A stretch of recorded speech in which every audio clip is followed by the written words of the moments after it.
La fibrillation atriale, c'est le trouble du rythme le plus souvent associé à l'insuffisance cardiaque. On sait que sa prévalence va augmenter avec l'aggravation de l'insuffisance cardiaque et c'est vraiment un tournant évolutif chez les patients insuffisants cardiaques parce que ça va dégrader leur qualité de vie et c'est aussi, l'AFA va être associée à une plus grande morbidité et aussi à une plus grande mortalité.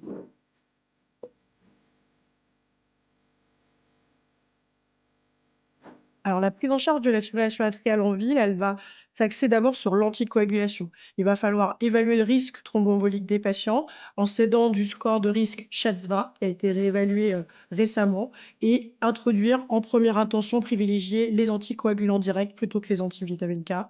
Il faudra essayer de ralentir déjà la fréquence cardiaque des patients si c'est nécessaire et s'ils sont symptomatiques en utilisant de façon la plus simple des bêta-bloquants et adresser le patient à un cardiologue pour que tous les patients FA aient une évaluation par un cardiologue avec une équipe.